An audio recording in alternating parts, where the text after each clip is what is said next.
राम राम देवराव. राम राम. काय आहे, परवा विषय निघाला होता की सध्या हे आजार का वाढलेत. हम्म.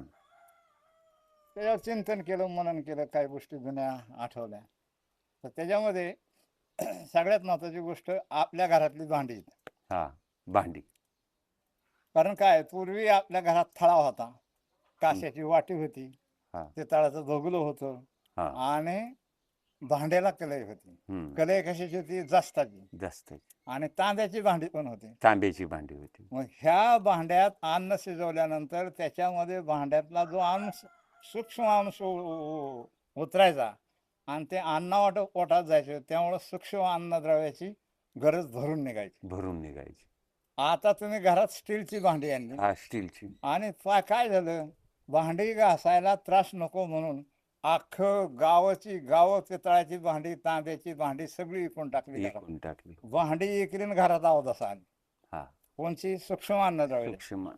आणि मग आता आजार काही बी होणार ना. काय होणार? मग मला तुम्ही सांगा, आता तुम्हीच मला सांगा बरं आयडिया, काय समाज कसा वागतो, काय केलं पाहिजे, त्यांचे मोबाईल, त्यांची घरं, त्यांच्या आता फारशा. समजा माझं असं म्हणणं आहे की बाबा तुम्ही 50,000चा मोबाईल घेताय, घरात समजा 3 माणसं असली, मुलगा आहे, स्वतः ती आहेत, घरी, असं 3 मोबाईल वापरायचा. मग 3 मोबाईल वापरीत आहे 60,000 रुपये. 60,000 रुपयाचा मोबाईल वापरण्यापेक्षा त्या भांड्याला असा लई खर्च नाही. अहो तुम्ही चिनी मातीची भांडी, म्हणजे चिकट वनाची जी माती असती त्याची भांडी गाडगी तयार होते.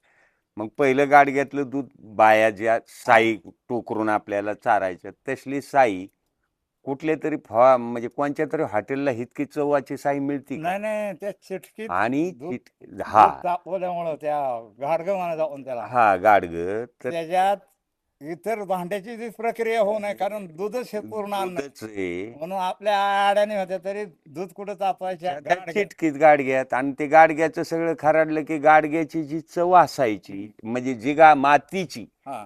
तुम्ही असं नाही, माती बी काहीच शारीरिक आयुर्वेदिक आहे, हा. ती माती सुद्धा पोटात गेली पाहिजे. बरोबर. त्यामुळं पूर्वीची माणसं दूध ही तापवितानी म्हणजे गाडग्यातच तापवायची. हा हा. आता माणसं पातेल्यात तापविते, स्टीलच्या. त्याच्यात काहीच मिसळत काहीच मिसळत नाही, फक्त त्याचा एक करकोंडा येतो आणि दुसरं त्याच्यापासून ह्याला त्रास आहे जास्त. बरोबर. आता जे महिलांना आजार येतात, अनेक कंबरदुखी, पाठदुखी, अमुक अमुक, तर त्याचं खरं कारण सूक्ष्म अन्नद्रव्य त्यांना हा. मिळत नाही, थकवा येणं. मिळत नाही. आणि पूर्वी काय होतं की कढईत समजा जर पितळी भांड्यात भाज्या शिजवल्या तर त्याचं सूक्ष्म अन्नद्रव्य मिळायचं, हा. तांब्याचं मिळायचं. आणि आंबट पदार्थ खाताना कळकू नये, म्हणजे काय व्हायचं, त्याची प्रक्रिया होऊन ते पचन होत नव्हतं, म्हणून ते कलई करायचे आणि त्या कलईतलं जास्त शरीरात पोटात जायचं. किती छान छान सगळा प्रोग्राम होता. आणि तो बाजूला राहिला आणि बायांना काय केलं की स्टीलच्या भांड्याची नुसतीच कपाट थापे ठुल्या. काय